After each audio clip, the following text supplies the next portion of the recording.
Já, það hafa orðið miklar menningarbreytingar á skömmum tíma á Íslandi hvað varðar sölu og aðgengi að áfengi. Og það full ástæða til þess að hafa áhyggjur af því hve auðvelt fyrir börn og ungmenni að redda sér áfengi núna með tilkomu netsölu. Foreldrasamtök gegn áfengisauglýsingum hafa ennfremur kært Ríkisútvarpið til fjölmiðlanefndar tengt áfengismálum, sem sagt. Og hann komin hingað talsmaður samtakanna Árni Guðmundsson. Ertu velkominn, Árni. Takk fyrir, takk. Sko, ég ætla að ræða hérna dálítið áhugavert mál. Já. Skýrslu sem að þér tókst að kría út úr landlæknisembættinu. Já, ekki að kría út, ég bara... Með vísan til upplýsingalaga. Já. En allavega, þetta hérna, hér aldurs eftirlit. Niðurstöðu mælingar sem framkvæmdar voru í janúar að beiðni embættis landlæknis og hérna við ætlum að ræða þetta á eftir. Já. En fyrst ætla ég að ræða við þig þessa kæru. Já, kannski frá þess að sitt inn í, ég sá nefnilega að það mjög góð fyrir þá sem áhuga á.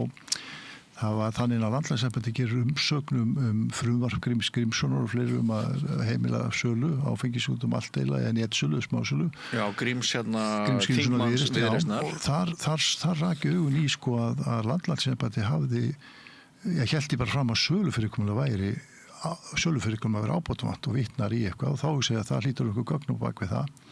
Og á þeim forsendum þá skrifaði landlæknisembættinu bréf með tillit upplýsingar og óska eftir að fá þessa skýrslu sem ég fékk síðan í dag. Já, fékkst hann bara í dag? Já, réttar sagt gær. Já. Þannig að því sé öllu til hagahaldi. Já. Við ræðum þessa skýrslu betur eftir. En sko, þú nefnilega kemur hér alveg fullur réttum. Vegna þess að áður en við settumst þá vissi ég ekki það sem að ég var að nefna á hann að þessi samtök sem þú talsmaður fyrir, foreldrasamtök gegn áfengisauglýsingum, að þau hefðu kært RÚV til fjölmiðlanefndar. Hverjar eru sakir RÚV, segir þau? Það var þannig að það var þessi dómur sem féll daginn gegn Smárikinu það að þar fari fram ólögleg starfsemi. Já. Og það bara mjög afdráttarlaus dómur, hann bara mjög skýr. Já.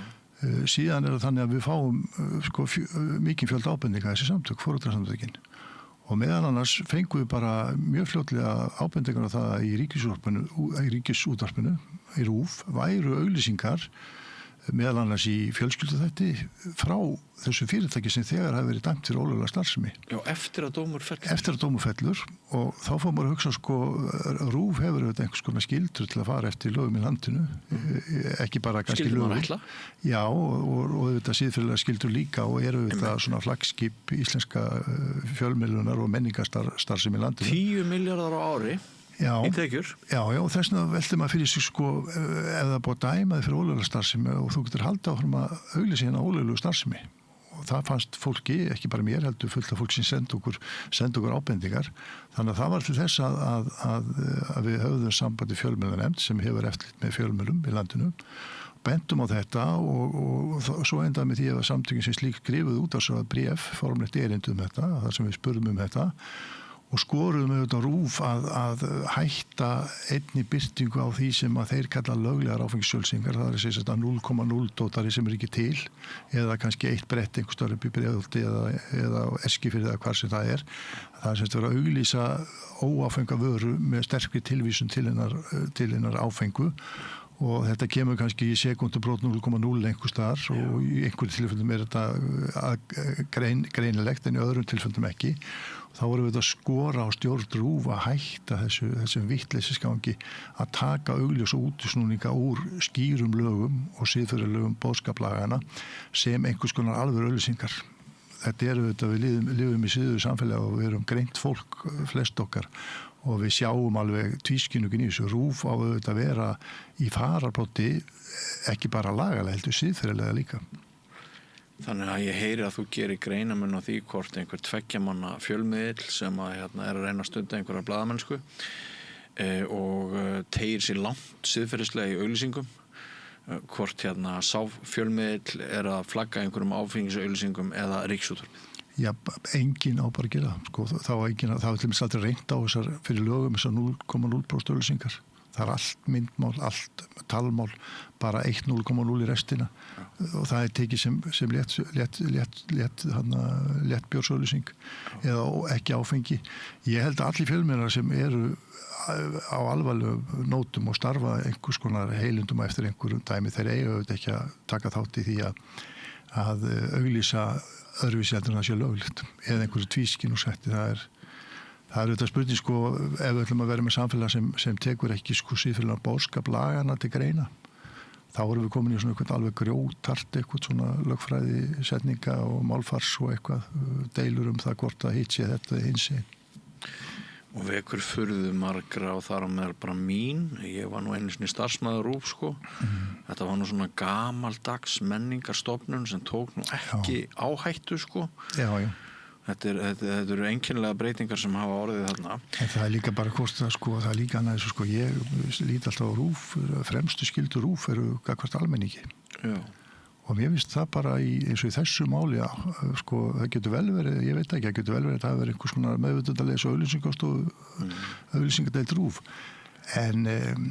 En ég sko, það verður bara að vera alveg standard hjá Ríkisútvarpinu hvað þetta varðar. Og þú ætlar að láta reyna á þetta með þessari kvörtun, þessari kæru til fjölmiðlanefndar, taka þessi langan tíma að Nú veitum við ekki, við sendum bara erindi og eitthvað svona og það var alveg augljóst sko að fólk margir voru bara mjög hiss á þessu og í raun og veru og sem það er alveg, ég meina þegar það búið að dæma starfsemi ólöglega þá hlýtur það einhvers konar ávísun á það að starfsemi sé ekki auglýst í fjölmiðla allra landsmanna. Manstu textaskilabóðin, manstu hvað þeir segja í auglýsingunni? Þetta var bara opið klukkan þetta og sala þetta er einhver svona auglýsing sko. Afgreiðslutími og eitthvað svona dæmi og þetta var bara eins og hefði ekki dátt sér stað. En í dómunum segir? Algjörlega ólögleg starfsemi. Ólögleg starfsemi? Þess vegna held ég líka að því að dómurinn svo afdráttarlaus, hann svo brjálæðislega skýr að það engin vafi og þetta eru þetta áfengissalar á Íslandi búin að fatta en það voru þeir komnir í útvarpi í fjölmiðla kortir eftir að dómskvaning var og þá byrjaði sama mantranum það að lögin var úrelt og nútíma væri komin og það ætti að breyta lögunum og þá að fara að peppa upp þetta frumvarp sem að Grímur Grímsson settur í forsvar fyrir það að leyfa smásölu áfengis í gegnum net eins og það sé eitthvað sko sérstakt form, það er bara venjuleg smásala sem verið að leyfa 16. og 17. skipti sem það frumvarp lagt fram, þreytasta frumvarp þingsögunar og svo fara menn auðvitað með þessa möntru sko að þeir séu með örugt sölukerfi rannsóknir sína og svo ég alveg vissum það kemur ekki neitt á óvart til þegar þessi skýrsla liggur núna fyrir að sölufyrirkomulag handónýtt að þá ég alveg vissum að Landlæknisembættið og fleiri fá bara alveg hellingsalögfræðibréfum alls konar sko kærur út af því hvernig embættið vinnur í þessum málum og slíkt og það bara samkvæmt í þessi áfengisiðnaður allan heim, hann vinnur bara eftir ákveðni bók, það kallar leikjafræði áfengisiðnaðarins og hún þessi. Viðbrögðin gagnvart svona máli eru náttúrulega alveg, maður veit alveg hvernig áfengisbransinn bregst í svona tíðum. Rifjaðu aðeins upp fyrir okkur það sem segir í dómunum af hverju þessi netsala ólögleg. Sko, netsala bara eitt form smásölu og það bara mjög skýrt í áfengislögum hverju má selja áfengi. Og töfver. Já, alveg það bara, þetta hverju læsri mannesku ljóst. Þannig að ég get gengið inn á veitingahús og fengið mig hvítvínsglas þar og ég ekki brjóta nein lög því að veitingahúsið má selja mér glas á hvítvíni. Já, það veitingasala. Já, en ég á ekki geta gengið inn í eitthvað fyrirtæki eða hringt eitthvert og sagt skutlið til mín einni vodkalösku. Eða farið inn og sótt á lagari, svo þetta kallað. Eða sótt á lagari. Sem lagarinn þá verslun til dæmis og eitthvað svona. Af því að hér einokun ríkisins á þessu sölu. Já, sko, þetta fyrirkomulag Þetta bara fyrirkomulag sem tíðka meðal sem Skandinavíu og hefur virkað. Forvarnamódel. Algjörlega. Og svo getur maður, því ég rakst einhver gögn daginn eða einhver umræðu, ekki gögn, heldur var verið að skrifa einhver úr áfengisiðnaðinum að skrifa einhvers konar lýðheilsugrein og þá rak ég því þetta var allt tölur sem voru svona mjög sambærilegar og svo fannst mér þetta skrítið og þá sá ég að vantaði Danmörku og þá var það tekið út úr sem Danmörk með það kerfi sem að þetta fólk dreymir að selja helst allan sólarhringinn alltaf og öllum nánast og niður í börn sko.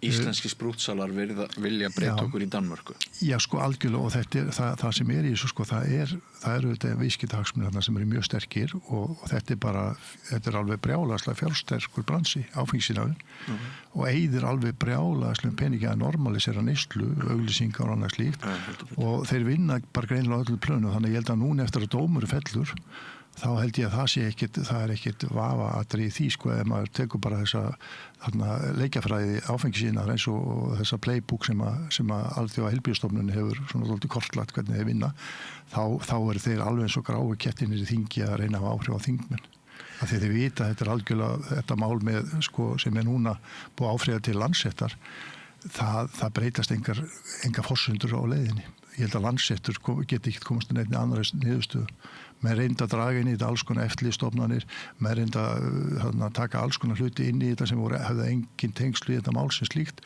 Þannig að raun og veru menn eru móðir núna og nú var þetta áfall fyrir þessa menn sem hafa þessu mikla tekjur persónulegar og enga hagsmuni að nú er þessi deildi, þarna er komið tap skilur, þá förum við bara annað.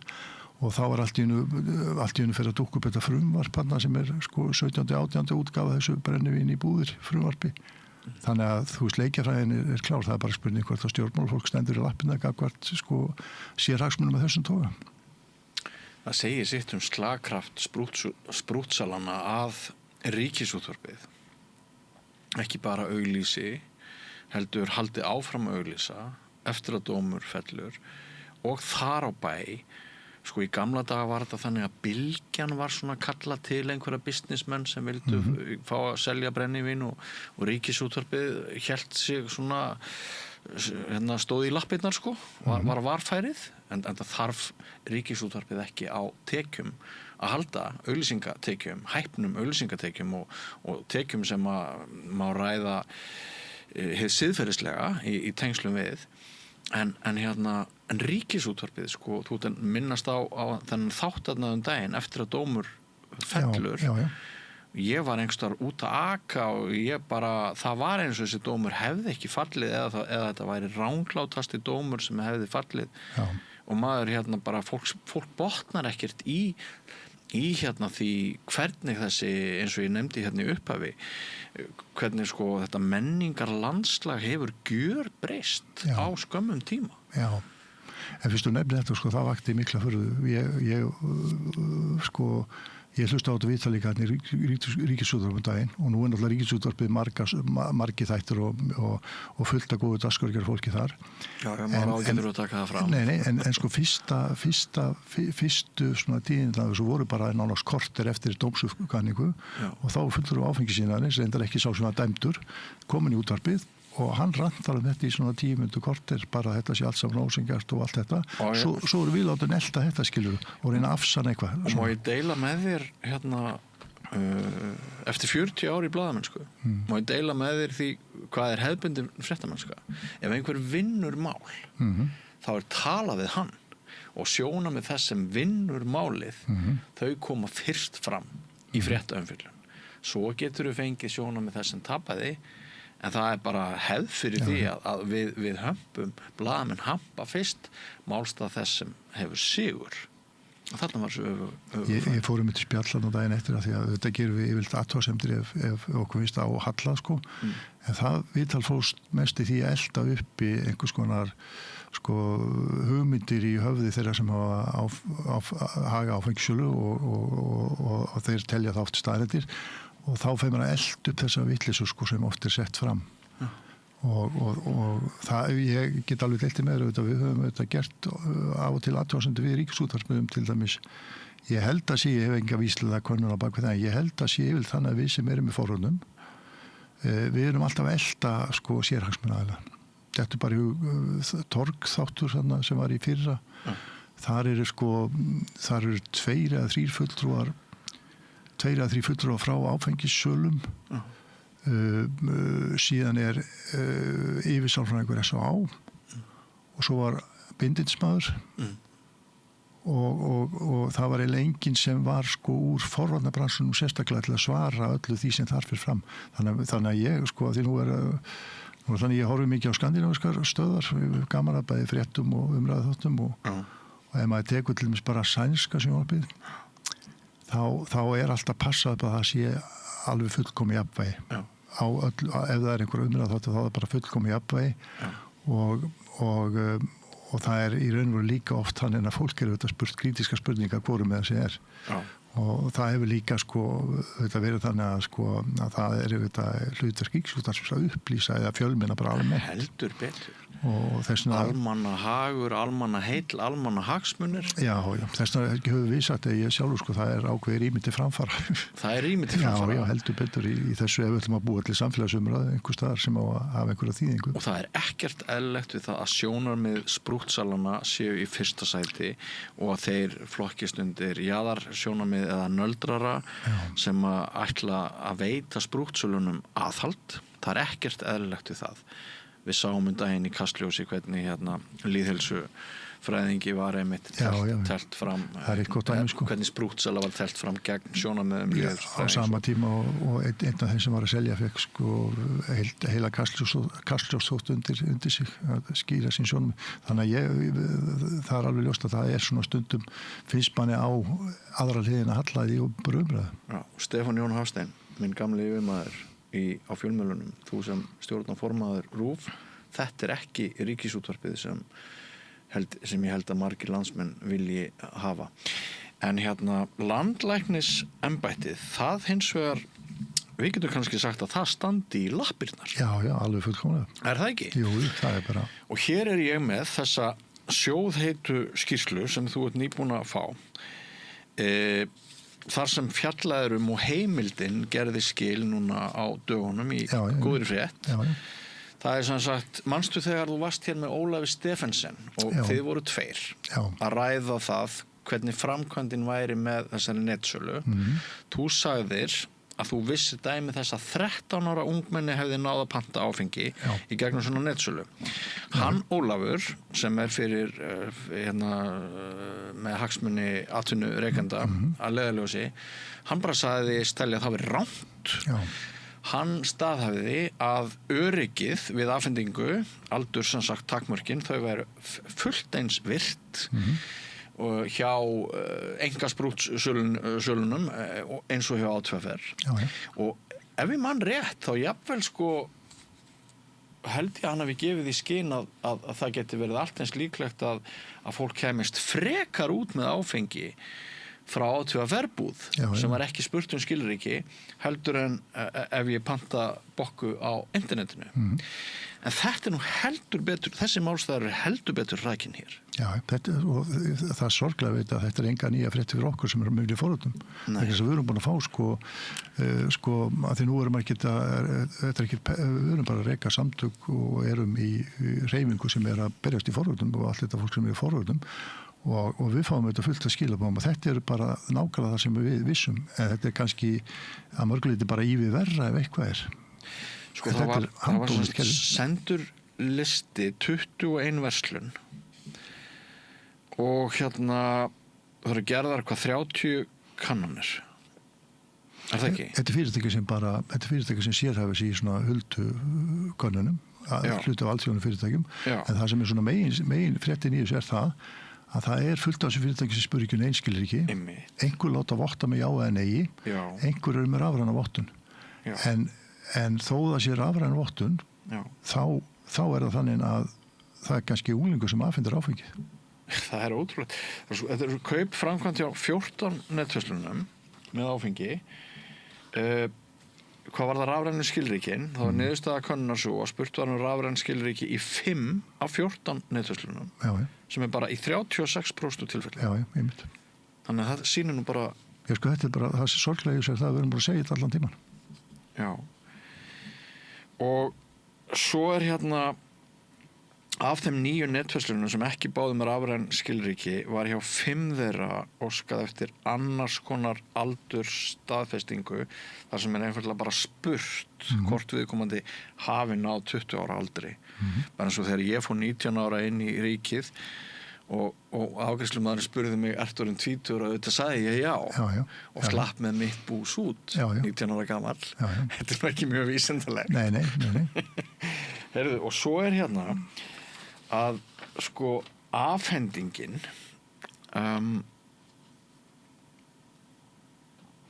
Sko það eru krakkar að afhenda krökkum. Það eru nefnilega krakkar að afhenda krökkum. Já.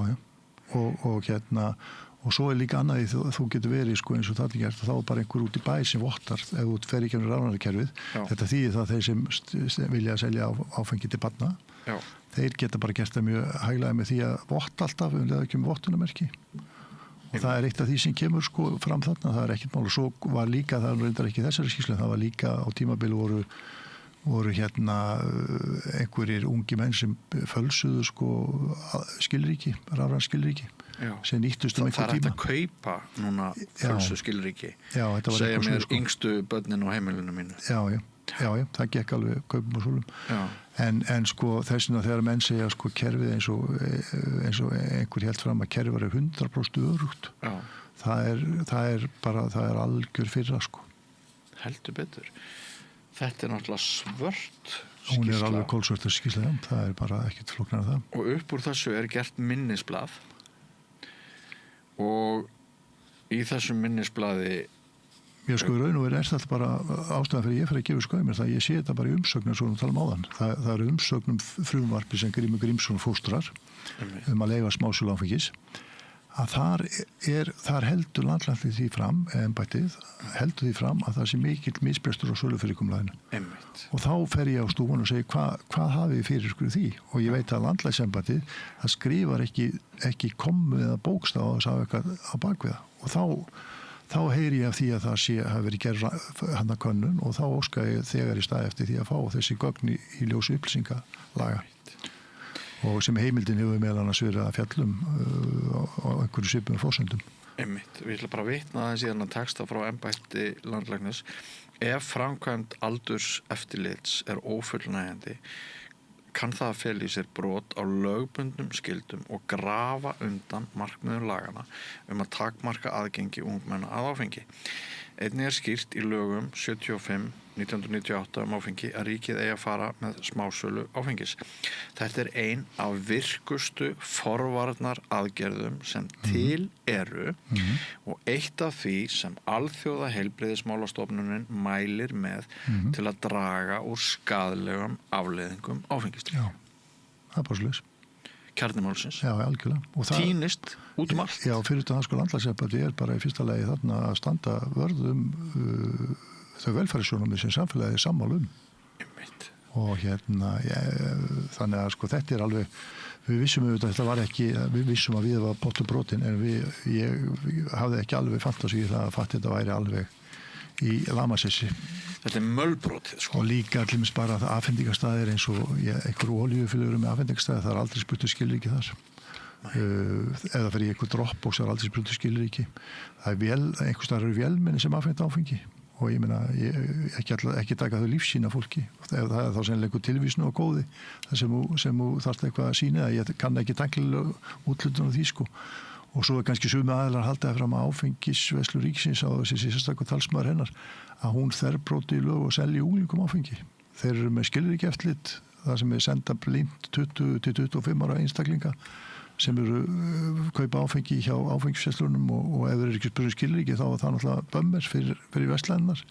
En það er einhvers konar 90% er rétt sko en þó þeir selja áfengi þá er það ekki lögbrot eins og margir halda fram. Það er eins og það er sko fullkomlega erfitt fyrir þá að vera ekki með betri skilríki eftirlit en það sko.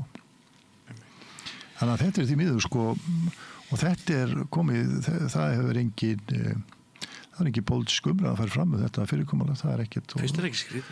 Jú, og svo finnst mér líka náttúrulega mjög skrítið og ekki bara mér heldur okkur, við sem erum að vinna í forvörnum og eitt sem benti á það í skrifum til okkur daginn, eitt sem hefur verið öll í baráttunni og tjásillmins mikið á heimasíðum okkar hans lít að við komum til að sagði bara þarf ekki bara að opinbera rannsókn á öllu sverli. Hvernig stendur á því að þetta augljósa mál brot á sölufyrirkomlega áfengis sem kemur upp fyrir 6 ára rúmlega hvernig í ósköpunum getur svona mál drattast í kerfinu í 6 ár og og við komum til að segja að það þarf eiginlega bara rétt að stæða þetta óskæða opinber rannsóknar og því hvar í ferlinu vitleysan.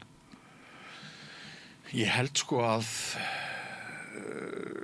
teórían á bakvið þessa þróun sé svo að almannahagsmunir séu komnir í ramma sérhagsmuna og þetta séu sem sagt þessi öfl sem voru að tala resourcesarnir eða tækin sem áfengisiðnaðurinn hefur að bara það sé við ramman reipa draga og ríkið hafi einhvern veginn bara tapað fyrir sprúttsölunum. Sko það er oft það sé í kjöldu. Já, það er eitthvað í þessu, þetta bara svipað eins og núna höfum þetta verið líka að gera mikla aðsóknundi við nú eru konar tilslaganir á áfengssölu og íþróttavöllum og þó að það hefur eitthvað svona stranglu og þá er þetta allt komið vitlis og við erum að fá svona mál hugsaði allir með þetta ömulega mál í Vestmanni þar sem einhver í stúkunni æpandi á einhvern leikmann nýðyrðum og þá segir félagi við þurfum að gera einhverja ráðstafanir þessu og það er þá að ræða við viðkomandi mann sem svona óviðkomulegur þegar kjarnimálsins þetta þá getur verið að selja áfengi á íþróttaleikvöngum þá fær maður svona upp á komur þannig að þetta er á svo mörgum plönum sem þetta er unnið fátæk íþróttafélög sem þó njóta sko 90% styrkja og hið opinbera byggir alla þessa velli styrkir íþróttahreyfinguna alveg með gríðalögum fjármunum árlega, milljarði þeir virðast halda það besti vinur þeirra sé áfengisframleiðendur sem kom með einhverja bjórtóllur að selja þeim á litlu verði og til að skaffa þeim einhverja krónur og þá fyrir maður að velta við sig sko ef boltaíþróttasamfélagið komið í innilegt sko auglýsingasamband við áfengisbransa þá það maður líka fara að athuga það hvort að við eigum að styðja viðkomandi starfsemi með opinberu fé. Ég fagna hverja einustu krónu sem fyrir æskulísu íþróttamál og uppbyggjum við æskunar en mér finnst það sko alveg svakalegt að hvernig að þessi boltaíþróttafélagið hafi algjörlega brugðið skyldu sinni.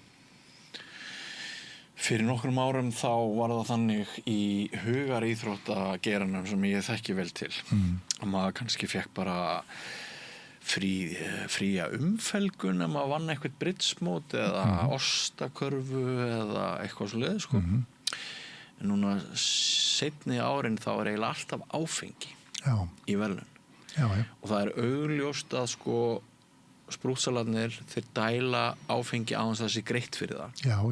Þetta eru ókeypis verðlaun sem félögin fá og sko á bak við tjöldin þá er verið að gefa og gefa og gefa og gefa og að fá frítt áfengi finnst Íslendingum dálítið spennandi því að áfengi er svo helviti dýrt út í búð í þessu landi og þarna held ég að liggi einhver sko hluti skýringarinnar og það eru bara margir sem að fá frítt áfengi og gefa einhvern siðferðislegan afslátt og vilja bara njóta þess að halda áfram að fá frítt áfengi. Þetta er líka svona fyrir fyrirtækin þetta svona einhver dygðaskreiting við erum rosalega góð við félögin það er eitthvað svona verið að sponsa því að félögin eiga svo bátt og við erum svo góðir sko þannig að félagir eru upphefið sjálfa sig þetta er svona svipað eins og það að fólk vil vera með einhverju svona fyrirmyndum á mynd dæmið það til dæmis bara Nixon til dæmis talandi svona hann vildi ekki vera með mynd í restina því að hann var svo spilltur forseti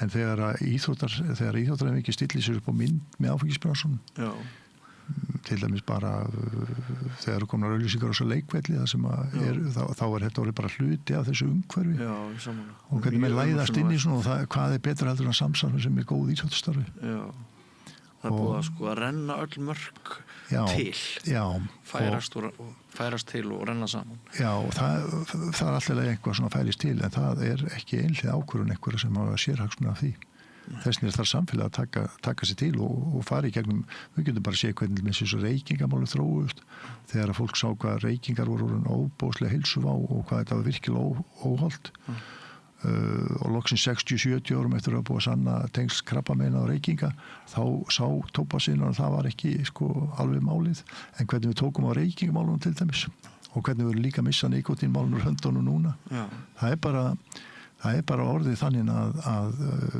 það er svo mikið ójafnvægi milli bara þeirra sem eru í einhvers konar sérhagsmuna baráttu og almennings. Og hættan á að lýðhelsa bara fari niður.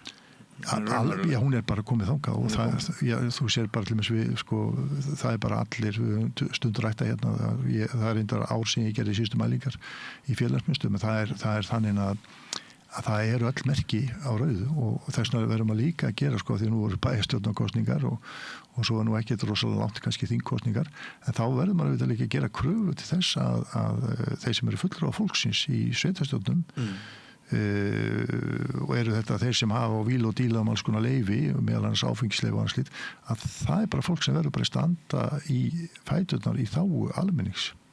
Það bara einfaldlega þannig. Bara svona í lokin að hnykkja aðeins á markverðum niðurstöðum úr vinnu landlæknis embættisins að 5 af 14 netverslunum með áfengi sem gera kröfu rafræn skilríki, bara 36%, og svo sko var það og svo er það þetta með voltsendlana, sko, að áfengisalan eða viðskiptin eiga sér stundum stað í bílakjöllurum. Þetta sendur hver sem er. Og mjög oft engin tilraun gerð til þess að sannreina aldur þeirra sem tóku við áfengi. Það kemur þetta ekki fram í skýrslunni þessari, en við höfum fengið ábendingar frá fólki, fólk sem átti fleiri en 1 og fleiri en 2, fólk sem er sem sagt á ættingja sem er gjörveikur af alkoholisma, sem hefur fengið bara í dauðadruknu ástandi afhent áfengi bara við dyrnar.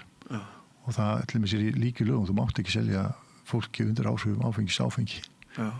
Og það alls konar svona, sko, þannig að Þótt hann liggi í eigin saur og þvægi og ælu þú veist, svo framlega svo búin borga fyrir sendingun og allt þetta og þessina ekki, sko, það var dálítið einfalt þarna í viðtali heimildinu, þá var þarna eitthvað sem fyrirtækjum alltaf bara skamma sendlana, en þú mátt ekki, börn mega ekki afhenda öðrum áfengi alveg saman hvort þið krefja þann sem eru afhenda áfengi skilríki. Og þannig að það er, sko, eins og við erum að tala um það er stórkostlegt rými til framfara í þessum málum. Þetta er sláandi skýrsla, sláandi umfjöllunarefni.